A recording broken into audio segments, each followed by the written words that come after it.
Welcome everyone to today's Design and Dialogue. We are very honored and happy to have Dan Barber and Gregg Moore joining us today. We're going to mute everyone to ensure the background clarity, and we'll record this conversation for archival purposes.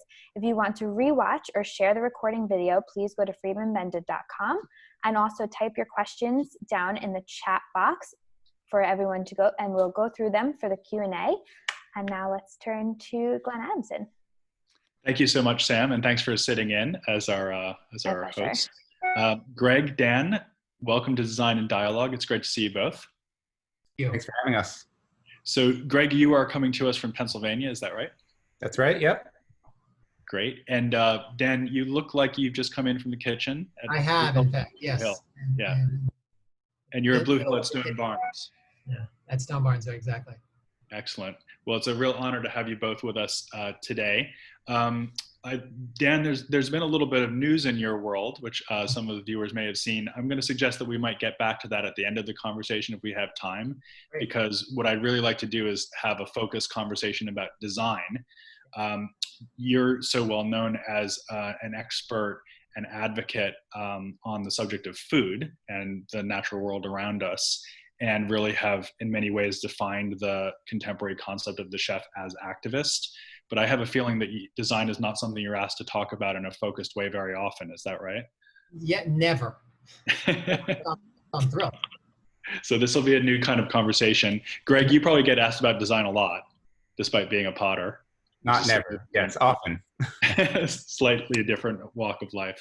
But that maybe sets us up very well for the conversation. So I think maybe we should just go ahead and get started. I'm going to share the screen so we can get into these images, which Gregg has been kind enough to put together for us. And the first image is really just a preview of what we're going to be talking about, some of the different ceramics that Gregg has developed for the restaurant Blue Hill at Stone Barns. But Dan, I just wanted to ask you a couple of questions first before we plunge into the case studies of the different. I just want to say, just looking at it like this is why I just feel like Gregg is so brilliant. It's like you look at the food looks, good. I mean, I'm proud of it, but yeah. It's just so rare that you have plates that are so extraordinarily beautiful, not upstage the food. Mm-hmm. From what I've seen, I just like, that's just this picture on the screen says it all. Okay. Well, can I ask you a question while we are looking at this assortment of the different plates and how the food sits upon them? Do you have anything to say about how you plate food? Because I noticed that in your books and interviews and so on, it's not something that actually comes up a lot, but it's an incredibly artistic aspect of your discipline. And I wonder if you have any kind of philosophy about how you actually put the food on the dish. Yeah, I mean, I would say that it has a lot to do with the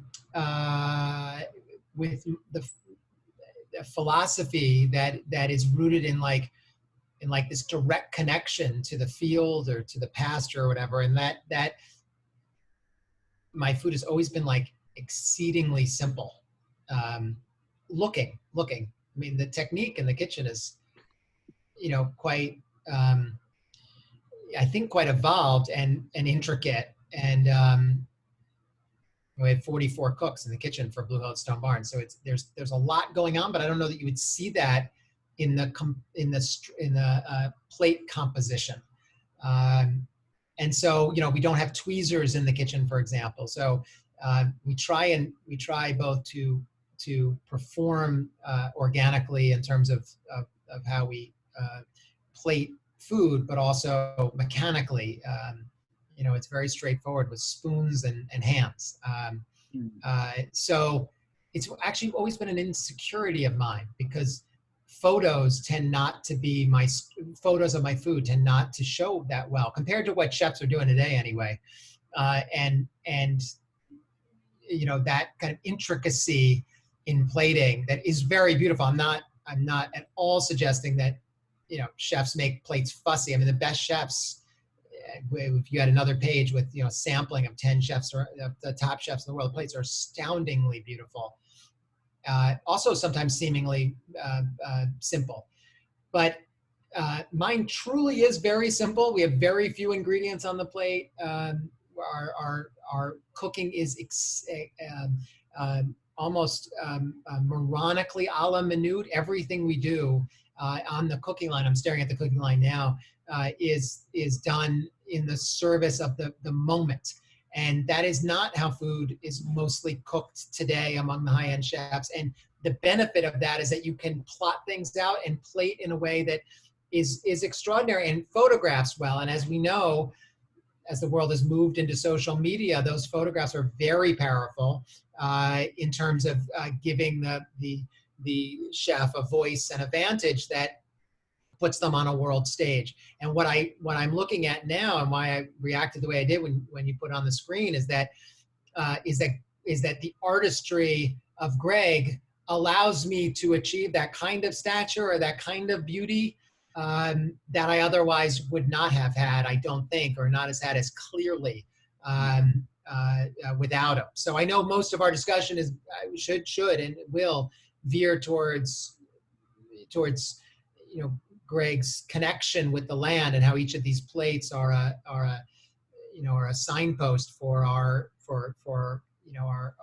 environment around us. But before we get there, I just want to say that what it has helped do for me is very profound, and I'm grateful.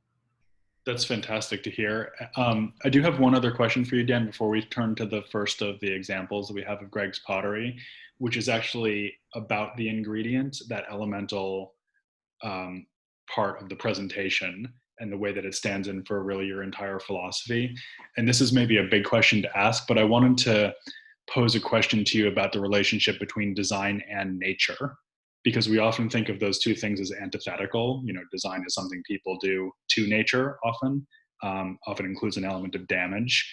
And it seems to me that one thing that you've shown us through your work and research is that, as you often say, it's possible for a farmer to grow nature, to in some way participate in natural processes, and that in some way you're showing that there's a kind of unity between design thinking and thinking about natural phenomena. And I wonder if you would comment on that, because it leads so much into the meaning of those ingredients that are put on the plate. I would just suggest that maybe the question could be framed as like, is it possible for food to not only work with nature, but improve nature?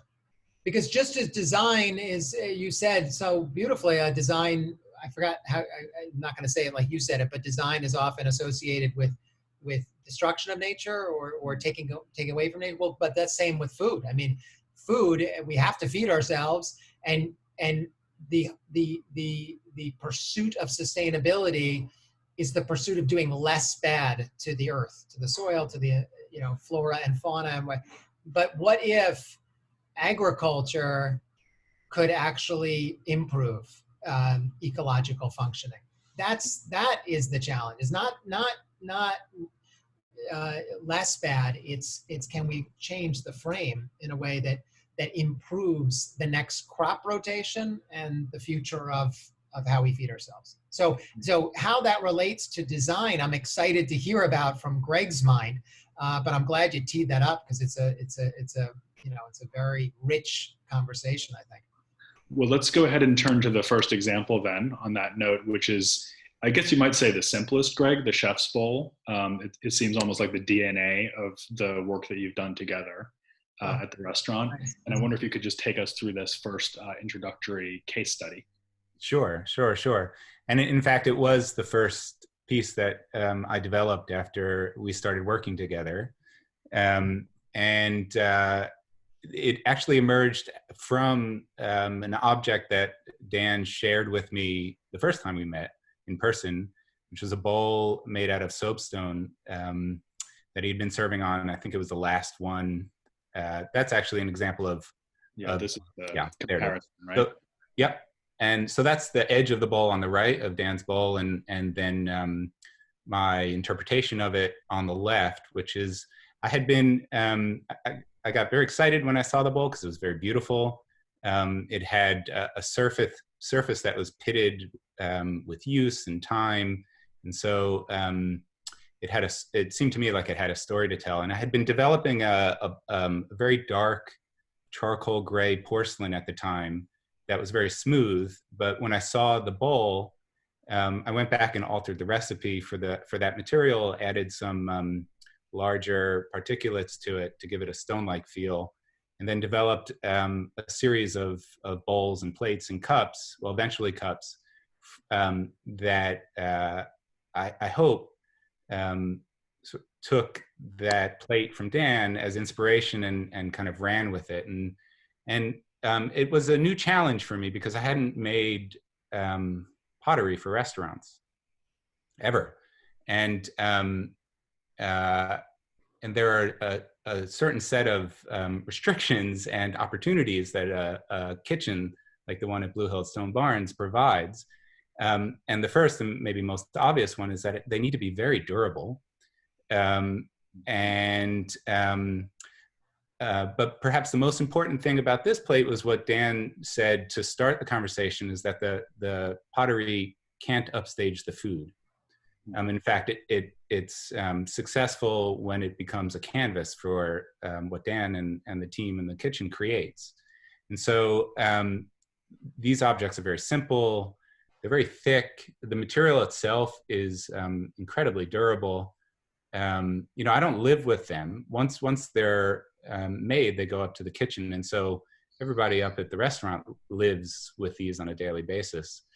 But one of the things that I was thinking about with this plate in particular was having it basically breathe throughout its life in the kitchen, so that if it comes in and out of the dishwasher and onto the table, or it gets plated, brought to the table, that it has no glaze on it. So the surface is continually reinventing itself as it wears down. So as the plate gets used, it basically exposes more of a new surface.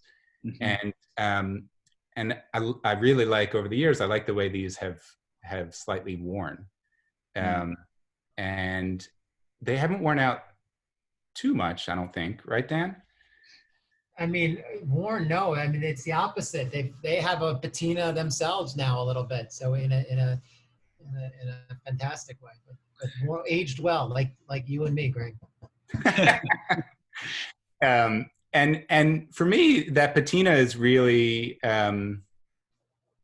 is the story for the pots, because when they leave the studio, they're just beginning, and it's really their life in the kitchen and on the table is the exciting part.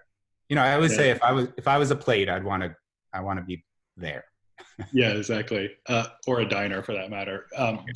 Dan, this image I think really gets us right into the heart of what we're talking about, because the way that you've arranged the food on the plate does remind me in some ways of a painter. It makes me think of Helen Frankenthal or somebody like that, and the way that you're using that dark canvas. But I understand that you were kind of all on board with the idea of the unglazed pot, and that you didn't want to have that additional layer on the surface. And I wonder if there was a particular reason for that. I mean, as rough and as organic as possible, it fits my food, I think. Mm-hmm, mm-hmm. Yeah, and I think another way I connected with Dan's approach is that simplicity was really the leading motivator. And I think with the work that I make for the kitchen, for the restaurant, it's exceedingly simple. I think it's very complex. I mean, there's another similarity. It's very complex to get to that simplicity, and there's no decoration. Yeah. And I would add that the material itself became like an ingredient, and because when I saw this plate in action being plated, it was going like right into the salamander, which is extremely hot. And at first I was very worried because I thought it would crack, but apparently they'd been doing it quite a bit, and it has really good heat retention or cold retention. And so we actually, and I think this was your idea, Dan, we turned the scraps of this charcoal porcelain into actual porcelain charcoal to be used and never burn away. Yeah, I mean that we use that. I mean, used it all the time. You don't have a picture of that. That I forgot about that. That's yeah, the scraps that you would otherwise thrown away would became became charcoal that we would serve at the table with and cook things on it so that people could grab it with chopsticks. And You know, this raises a thought from me as a design historian, which is, one definition of good design that has often been offered is that it's simplicity that's only apparent, simplicity that contains within it incredible complexity. And, looking at this picture again, I think about the comparison between, let's say, each individual slice of beet and then the plate, because they both seem in a funny way kind of self-evident once they're presented to you, but there's such an elaborate preparation process of learning, a kind of trajectory that leads to that beat or to that plate. And that seems like a kind of commonality between the two of you. Think about the ingredient as this apparently simple elemental thing, but so much leads into them. I think about the fact that what you're looking at is a beet pizza that's broken at the table. So we present it whole and and very much like a like a masterpiece. And then the cook who usually serves this takes a fork and that that's at the start of your meal. And the point of that is to say, yes, you're in an elegant place. Yes, this is going to be formal service. Yes, you can't talk on your cell phone, all this stuff. But also, we're not that. We're both. We're also breaking rules and breaking conventions, and there's a kind of wit and informality to this experience you're going to have for the next 3 hours. Huh. And the plates need to reflect that. Plates need to reflect elegance, but also a kind of rawness that takes you out of, a high-end white tablecloth dining room. Yeah. Yeah. So that is like action painting a little bit. Mm-hmm. Right. Yeah. Let's look at a couple of other applications of the chef's bowl and plates in action. So this is a kind of signature plating move that you make, Dan, this use of this kind of natural, is it hay or grass that you use to present? This is called needles in a haystack. So we make little needle crackers, cheese needle crackers, and we stick them in the hay, and then people go hunting for them.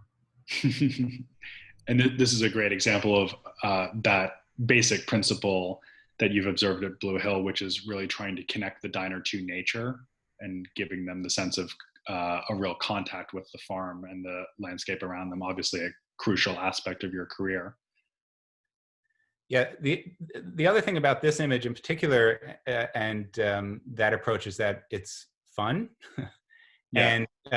And you engage with the food with your hands, and the pottery really needs to support that approach as well. There is some utensil use, but there's a lot of tactile response, and a lot of these pieces, the food gets picked up by the diner's hands, but so do the objects. And so the way that it looks, the way that it tastes, obviously very critical, but the way that it feels is just as important. Nice, Greg. That's true. That prompts a question for me, which is just how much do you tell diners about the ceramics and how much of it is tacit and just left as a kind of subliminal textural experience? Both. It's subliminal, passive, unless they start asking, and then it gets very active. Very, very. I mean, our team knows Greg and is totally flipped out, excited about him, and so shares everything they can. But it depends on if somebody's interested. I mean, the amount of people that are interested is pretty stunning. In other words, most are, or a lot are. Yeah. Huh. Well, you're a good pitch man for the field of ceramics, in addition to everything else. This is, I think, our last image of the chef bowl in action. And again, just the use of color here strikes me as extremely significant. I already mentioned the analogy to painting, but the vibrancy against the matte, dark surface of the ceramic, in this sense of something growing out of the earth being almost reprised in front of you as you eat, is really striking to me. Yeah, and I think this is a good example of how the food really makes the object come alive. the bowl in this case, and also the restraint in the bowl that like really is there to frame the food. Yeah. Well, let's move on to the next case study. And here we're starting to get into the more conceptual aspects. That's one way I might put it, of the way that you've worked together. So this project is called Single Stone Ware. Stoneware obviously being one of the major branches of the ceramic family, relatively high-fired ceramic body. And in this case, we're going to start the story out on the land and the farm, which is something that we'll return to a couple of times. So Greg, do you want to go ahead and explain this project? Sure. So this approach to making a dish was inspired by reading about Dan's single udder butter and the single source, being able to present in the case of the butter through taste, in the case of this dish through an aesthetic and tactile experience, the sort of essence of a single material. And so when I was walking around the farm once, I noticed these large stones sort of throughout. There's the one that I picked. And the farmers had made a pile of these to get out of the way. And I have a background in the study of geology in upstate New York from my undergraduate degree. And so I had a good feeling that this would, if processed, would turn into a glaze. So I took this back to the studio, fired it. I never saw this. That's awesome. Broke it down just manually. You can click through these, I think. You can see how it breaks down into a sand, and then put it into a machine called a ball mill that basically pulverized the stone into a liquid. And that liquid, without any additions or subtractions, so it's just the single stone, having gone through this physical breakdown, not a chemical, but a physical breakdown, was then turned into a glaze and sprayed onto, that's me spraying it onto a plate, and then fired. And I had anticipated a glaze. I mean, pretty much anything, anything geological, if you melt it at the right temperature, you can get a glaze out of it. So it's just trying to find that temperature. And in this case, it was exactly the temperature that you'd fire stoneware to. That's the resultant glaze there. One of the things I like— did not know that. I did not know what you just said. Did you ever tell me that? I can't believe this. Yeah, we haven't talked about this piece. How did you break the rock?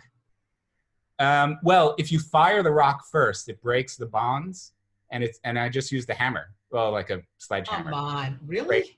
Yeah. Yeah, I mean, it was a really tough rock before it's fired, but if you get it up to the right temperature, it becomes more brittle. Yeah, and so the nice thing about this also is I think I made certainly fewer than 200, about 150 to 200 of these plates, and then the rock was gone. And so it can't be replicated. So those plates are Dan's, and what I hope they do is they speak to the locality of the geology of the farm in a way that the butter speaks to the biology of the cow.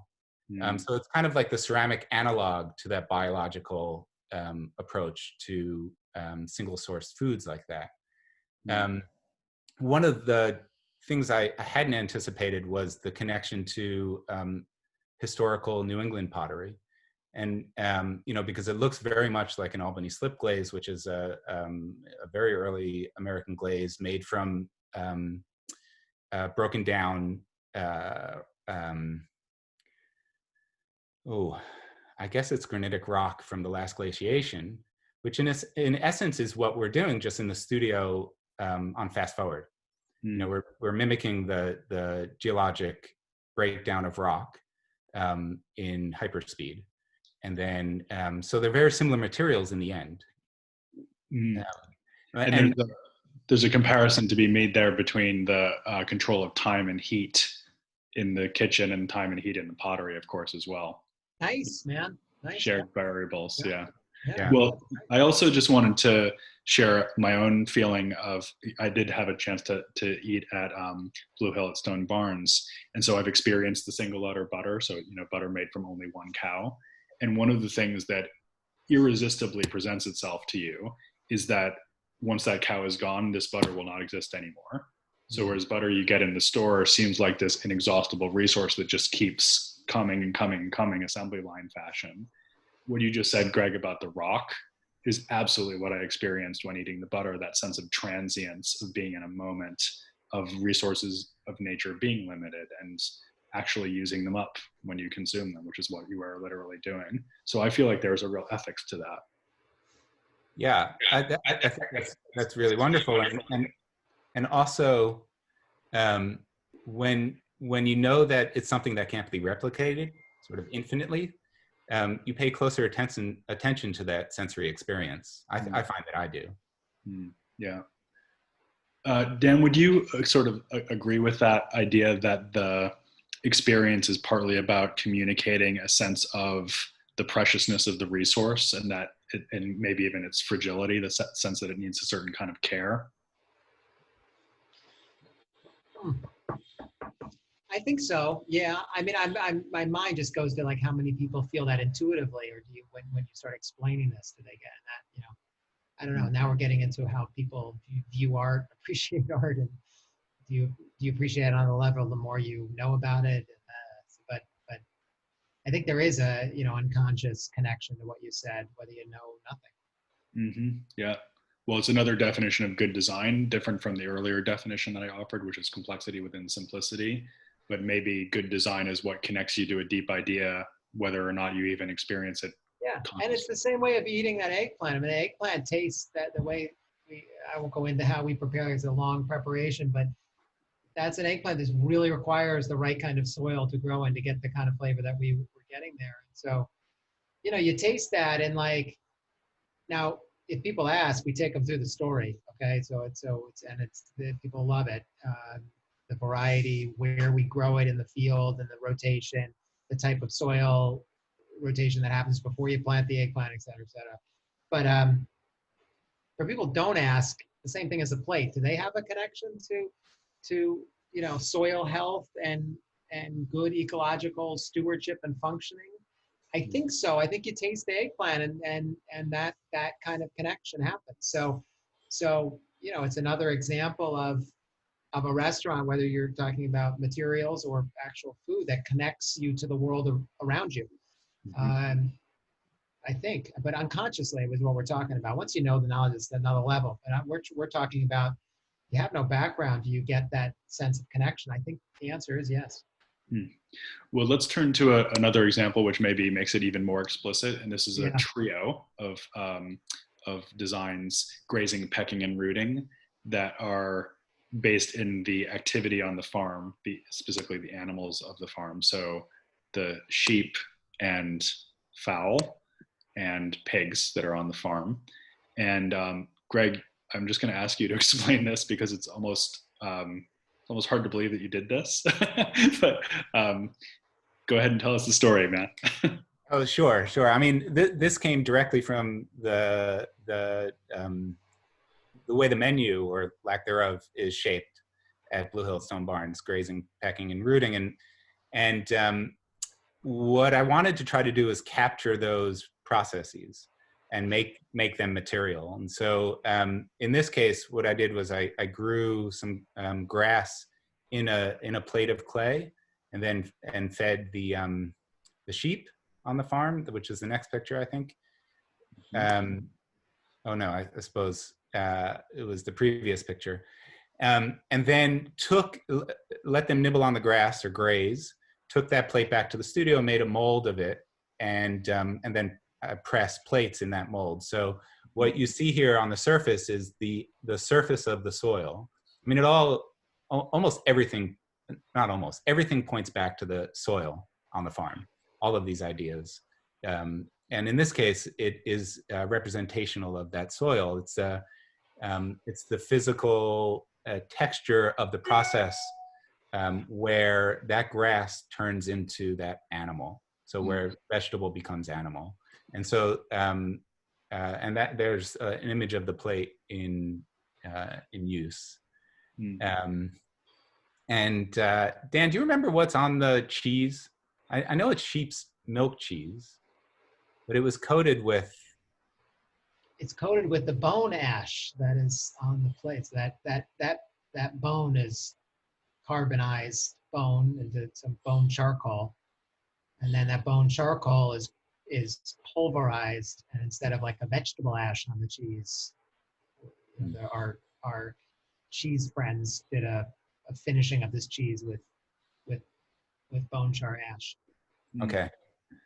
And so this is the grazing plate, and the idea basically is to, obviously the food represents this process in its most elegant form, and once again I was wondering how to represent that process in the form of a ceramic object to then be the stage or the presentation device for that food.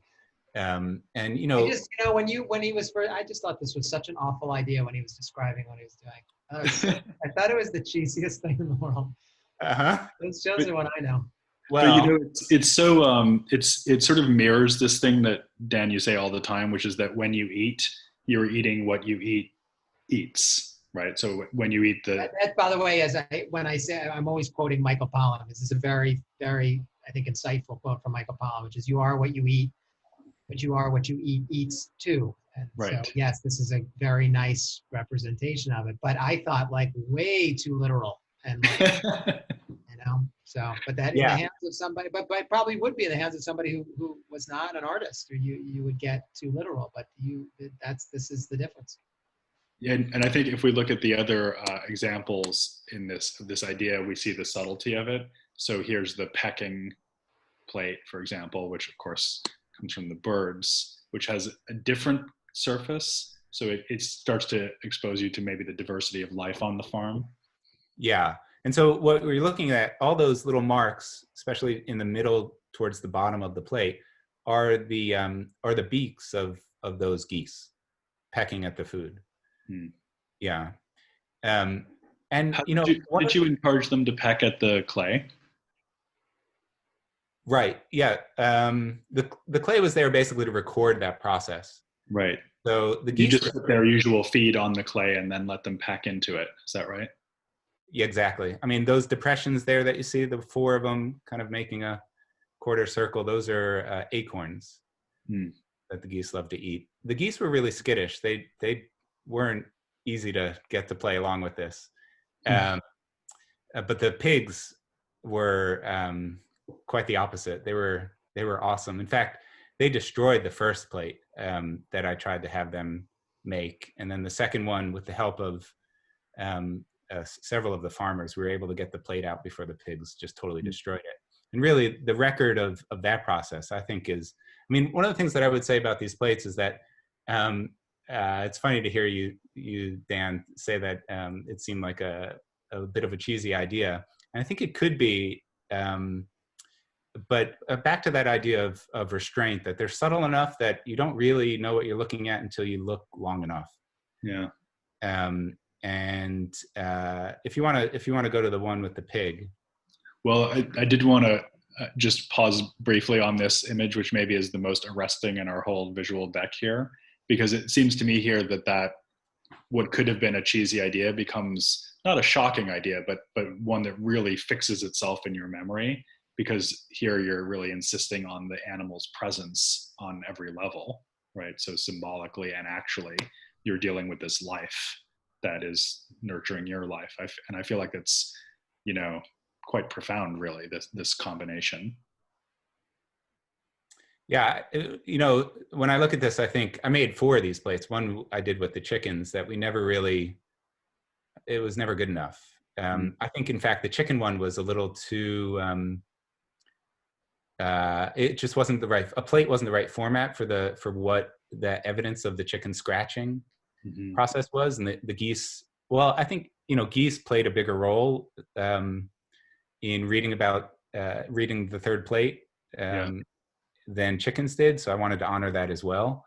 And the finished object was certainly more subtle with the geese than with the chickens. Yeah, if anyone out there has not read Dan's book, The Third Plate, it does include an absolutely majestic long passage on acorns, geese, pigs, Spain. You definitely got to check that out. But these are actually chicken feet, right, Dan, on the plate rather than goose feet? Yes. Yeah. Yeah.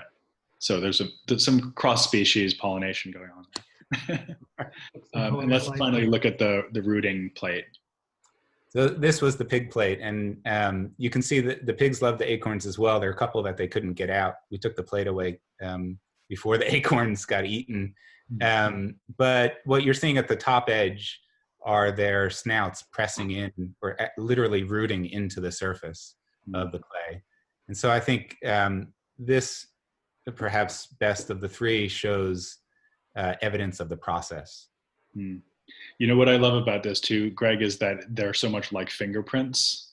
You think about the intelligence of a pig and the kind of communication that you can have with a pig in the sense of an almost human-like mark. It's quite haunting. And here it is in use. You see the richness of that texture up close. Isn't that a gorgeous image? Dan, do you want to describe that tart? Yeah, it's pig face tart. With we did a million different. I think those are fruits, cherries and raspberry. I can't remember what that. I mean, we change them. Change that all the time. But I really struggled with what pig do you put on a pig plate.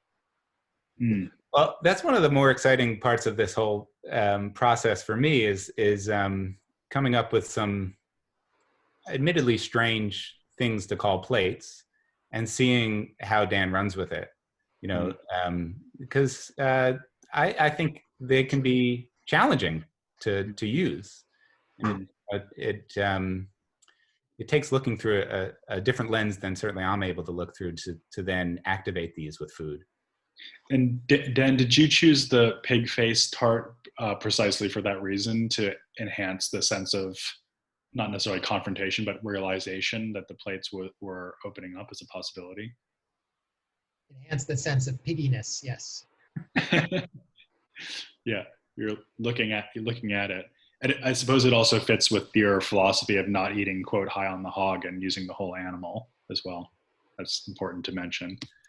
The wasteful way that we use all these animals that we're raising. Yeah. Okay, that maybe is a good segue actually to the next and probably the best well-known part of the work that you've done together, which is the bone china, which we're here relating to the topic of the soil charger. So we have quite a few images of this, which begin with the bones, which I guess are, this brings us into the story of the kitchen itself. Yeah, in fact, I was thinking about this morning. This image maybe is a little misleading because the first a bag of bones that I took back to the studio were carbonized. They were charcoal black bones. Like the one we saw earlier, yeah.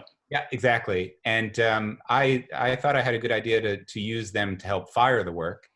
And the plate that came out of that firing was just not very exciting. But the bones that had gone into the kiln, carbon black, came out this shocking white, which is the next image. And really, I didn't make the connection between bones and bone china until the next time I was up at the restaurant and we were talking, Dan, and I brought some of these white bones, and it was like an aha moment. It seems so obvious now that bones make bone china, but leading to that, and I had used bone china before, I hadn't really, and maybe this illustrates the sort of the way eating Dan's food kind of sparks that sort of investigation into materials, because you're looking back into ingredients. In a way, this made me look back into derivation of materials. And so I remember driving really fast home that night to try to see if I can make bone china out of these white bones. And behold, you did, yeah. And finally we were able to figure it out. It took a lot of testing and experimenting, but so these are the bones that have been pulverized. We can sort of go quickly through these. Into a paste on the left, and then dried and crushed into a powder on the right. And then that powder is mixed with two other ingredients. I used the original bone china recipe of Josiah Spode from 1799. And there it is there in powdered form. And then the next image, I believe, is mixed into a liquid clay called a slip, and then cast into a form, there to make bone china. But something that happened in this process was that it became apparent that the bone china that was made from the bones from Dan's kitchen was materially different than the bone china I had used from just industrially produced bone ash. Mm-hmm. So we I don't know, it's probably a little too much to get into now, but we started a study. A colleague of mine, Tobias Landberg, and I did a study over the period of 2 years comparing bone china produced by grass-fed bone and 2 others, grain-fed, and then also contain animal food, food lot. Agree farmed, yeah. Yeah, this is an example of firing the bone. Raw bone, this is a cow femur. And then midway through the firings in the middle, and then the calcined bone on the right. And as it turns out, they are different. The way that you treat an animal, the way that you treat a cow, how it lives, how it exercises, what it eats, mainly grass, has a direct material effect on the quality of bone china that's produced. And that for us is very exciting. Yeah, it's so much like the finding that you come to over and over again, Dan, which is that if you treat nature well, it gives you flavor in return as its gift. And exactly the same thing happens in ceramics, which I think is absolutely mind-blowing, right? So here's the bowl. So this is the first successful piece that we made, was a bone china bowl. It was glazed on the inside there. And then, so I don't know what, I would relay this one story, that when I was in the kitchen watching these bowls in use, there was like, I don't know, 16 or so of them laid out in a grid, and one of the cooks was plating in them.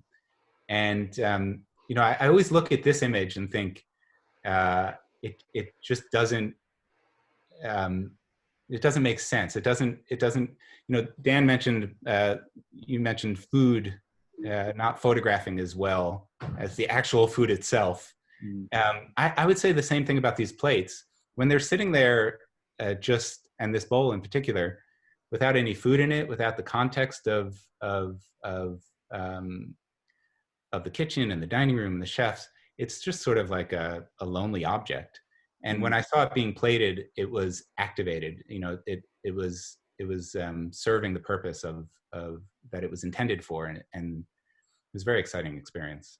Well, another thing about the bone china, which strikes me as very important, is the way that each of the objects, particularly when you went to this thinner cup form, assumes its own profile, its own silhouette, because of the natural action in the kiln, which again is a parallel to the kind of diversity that you're getting on the farm, perhaps. Yeah, for sure. And I like how this illustrates the importance of heat in both of our practices. Yeah. Right? As a transformative ingredient. My work's not done until extreme heat is introduced. And I think a lot of your work, Dan, really is transformed by heat as well. In a way, it takes materials and turns them into objects on my end, and it takes ingredients and turns it into food on Dan's end. It's kind of alchemical processes connect the two of you in some way. Another thing that, Gregg, you said to me very memorably is that you see the intense research that you put into this clay body is being somewhat parallel to the intense research that Dan's put into flour.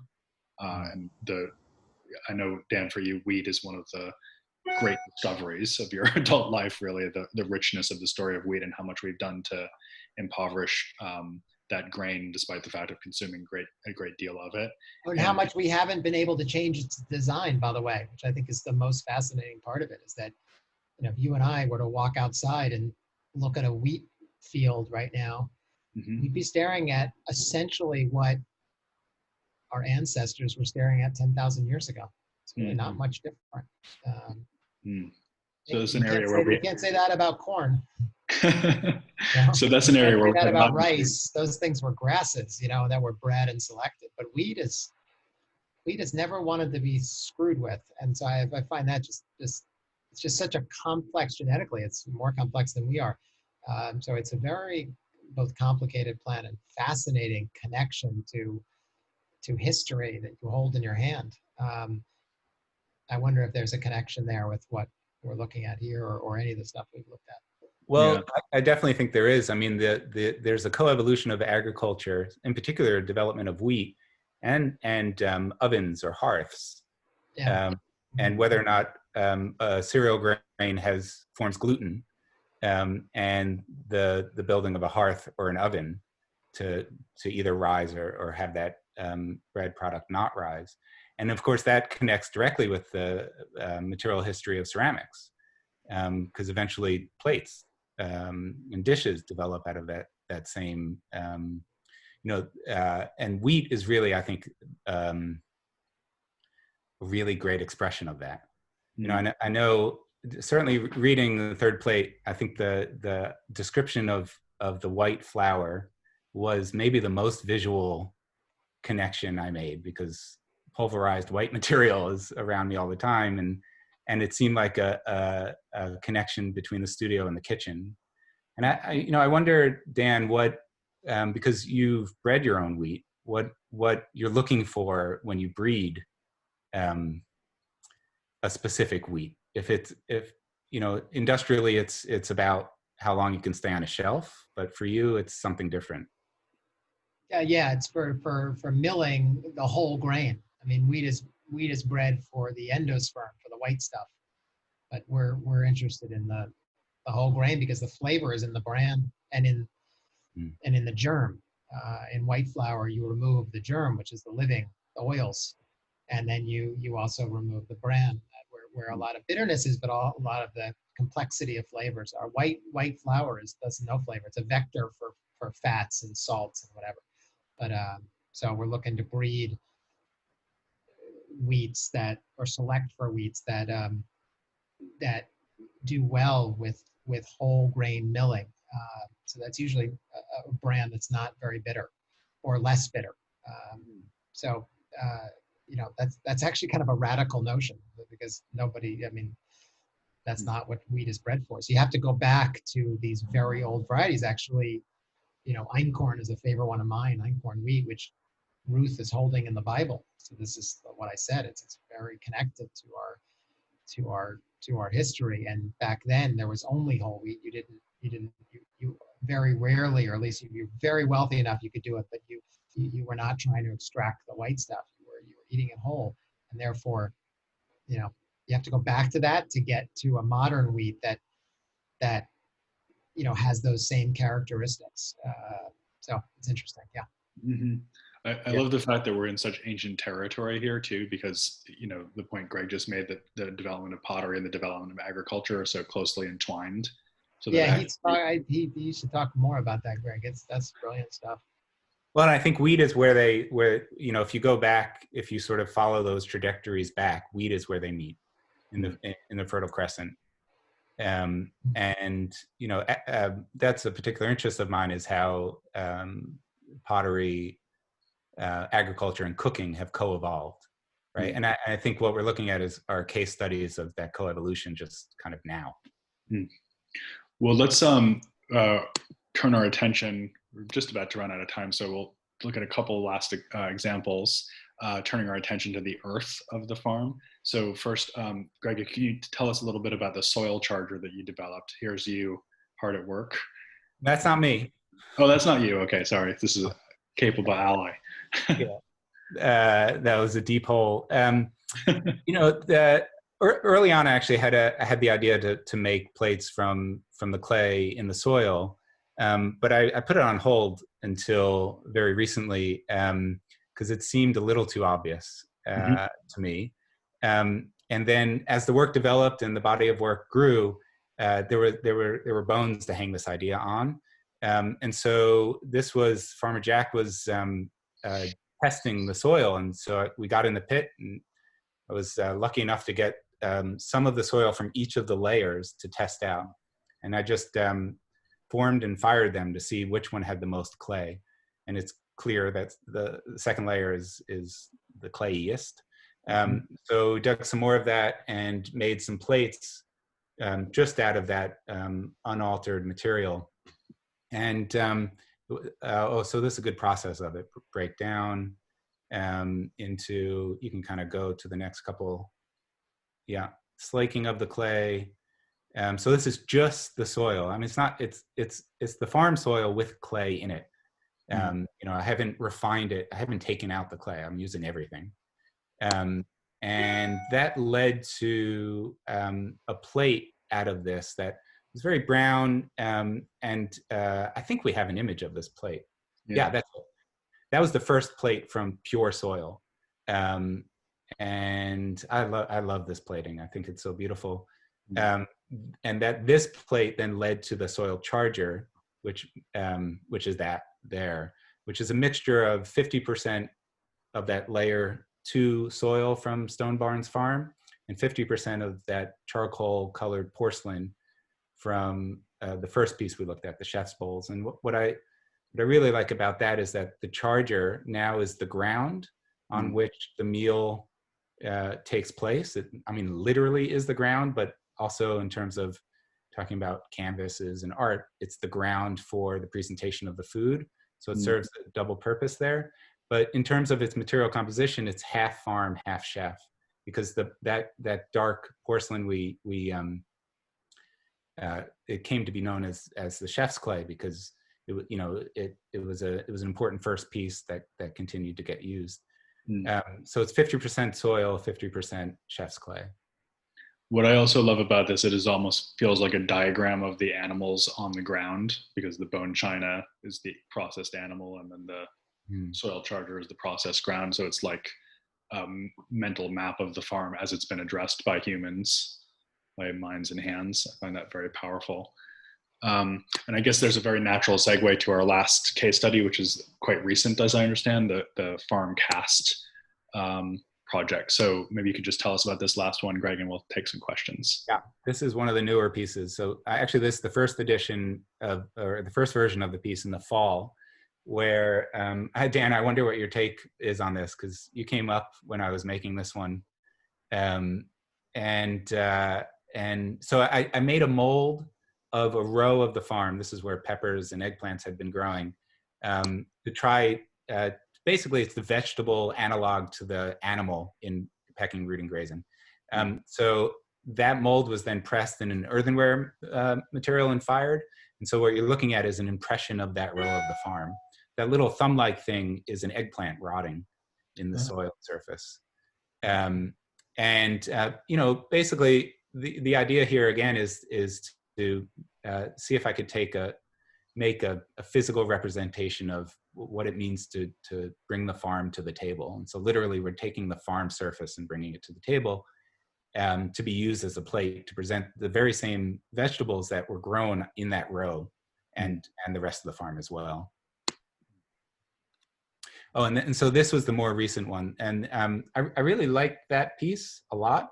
I think I liked the process maybe more than a result. So I wanted to do it again. And so I did it in the winter this time to try to capture a different season and the surface and how the surface represents itself just sculpturally throughout the year, different times of year.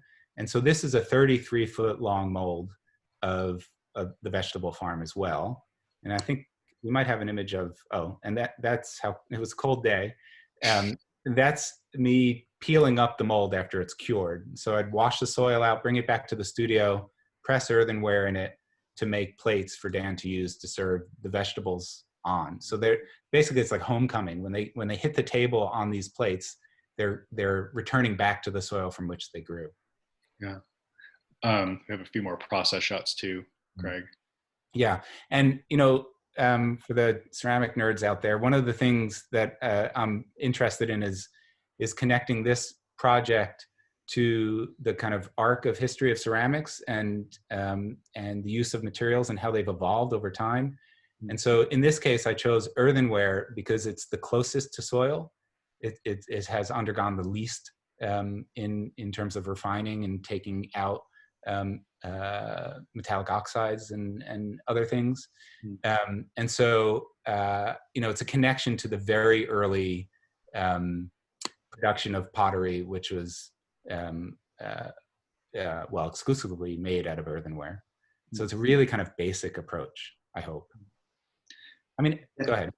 Well, I wanted to get Dan's thoughts on this particular project and the idea of indexing the texture of the farm and the landscape around you. So what does this mean to you when you actually go to the point of using it in the dining room?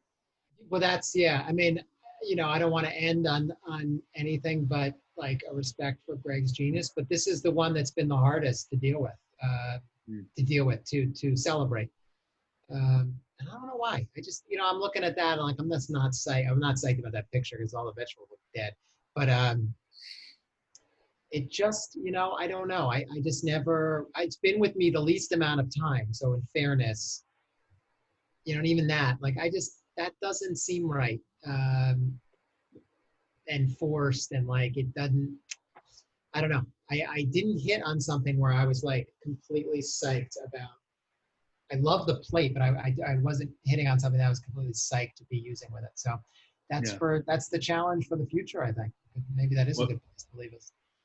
In a funny way, that's the perfect ending point, because it seems to me that what you're both driven by, if nothing else, is a kind of desire to learn more, do more. I think the word perfectionism probably gets thrown at you a lot, both of you, but I would prefer to see it as a kind of restless curiosity, which maybe does produce a dissatisfaction in a given thing that you already know. But that's because you want to in the moment, it feels very frustrating. And looking at that picture, I feel very frustrated. But should we have the opportunity, and I would say the pleasure of talking in, a year or two, maybe we'll come back with something where this works. And that's been my experience with Gregg's art. Well, we're now near the end of our time, but we can take a couple of questions. One thing I did want to ask Dan, because I know everybody will be curious, is sort of what's going on next for you, because you've made some very important announcements about the future of Blue Hill, and it seems for all the right reasons you're making some changes. So I wanted to know if you wanted to say anything specific about that, maybe also as it relates to the themes that we've been talking about today. Well, no, it's just we're going to close Blue Hill Restaurant in 2021 and offer the space up to other chefs to work with Gregg's art. What do they see? Or how do they use it? I'm excited. This is something we've been planning for years.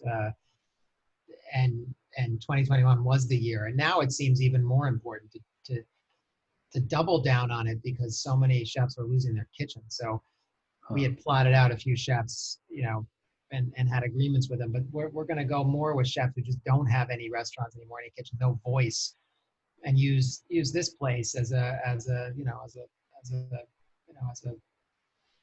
opportunity to shine a light and give another voice to this space and this connection to the land in part through the brilliance of what you just saw. Mm-hmm.